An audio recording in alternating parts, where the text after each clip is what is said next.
പ്രിയമുള്ളവരെ, ശിർക്ക് കഴിഞ്ഞാൽ അള്ളാഹുവിൻ്റെ ഏറ്റവും കഠിനമായ ശിക്ഷ ലഭിക്കുന്ന പാപം അത് കൊലപാതകമാണ്.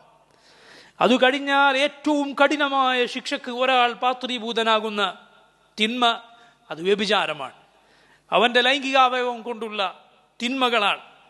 നോക്കൂ, ഇസ്ലാമിൽ ആ തിന്മക്ക് നിശ്ചയിക്കപ്പെട്ടിട്ടുള്ള ഹദ്, അതിൻ്റെ ശിക്ഷ, ഒരു ഇസ്ലാമിക ഭരണകൂടത്തിന് കീഴിൽ ലൈംഗികാവയവം കൊണ്ട് ചെയ്യുന്ന തിന്മക്ക് നിശ്ചയിക്കപ്പെട്ടിട്ടുള്ള ശിക്ഷ നോക്കിയാൽ തന്നെ അതിൻ്റെ ഗൗരവം എന്താണെന്ന് നമുക്ക് മനസ്സിലാക്കാൻ സാധിക്കും. അത്രയും കടുത്ത ശിക്ഷ മറ്റൊരു തിന്മക്കുമില്ല. ഒരുവൻ വിവാഹിതനായിട്ടാണ് വ്യഭിചരിക്കുന്നതെങ്കിൽ സുബ്ഹാനല്ലാഹ്, അവനെ കല്ലുകൾ കൊണ്ട് എറിഞ്ഞു കൊല്ലുക എന്നതാണ് ഇസ്ലാമിലെ ശിക്ഷ. അത് ഒറ്റയടിക്കവൻ മരിച്ചു പോകുന്ന വലിയ കല്ലുകൊണ്ടല്ല, തീരെ ചെറുതുമല്ല, മറിച്ചവന് അതിൻ്റെ വേദനയേറ്റ് ശരീരം മുഴുവൻ വേദനിച്ച് മരിക്കാൻ മാത്രമുള്ള, രണ്ടിനുമിടയിൽ വലിപ്പമുള്ള കല്ലുകൾ കൊണ്ട് എറിഞ്ഞുകൊല്ലുക എന്ന ശിക്ഷയാണ് വിവാഹിതനായ വ്യഭിചാരിക്കുള്ളത്. വിവാഹിതനല്ലെങ്കിലോ നോക്കൂ, അവൻ്റെ ശരീരവും അവൻ്റെ ഹൃദയവും വേദനിക്കുന്ന ശിക്ഷയാണുള്ളത്.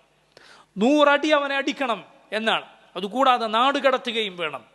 ശരീരത്തിനും ഹൃദയത്തിനുമുള്ള ശിക്ഷയാണ്.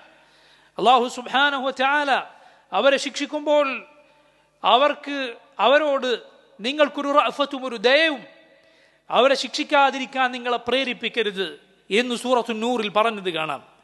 അവരുടെ ശിക്ഷയ്ക്ക് ഒരു സംഘം മുഅ്മിനുകൾ സാക്ഷിയാകണമെന്ന് പറഞ്ഞത് കാണാം. ഇങ്ങനെയെല്ലാം റബ്ബ് ഗൗരവത്തിൽ ഓർമ്മപ്പെടുത്തിയിരിക്കുന്നു.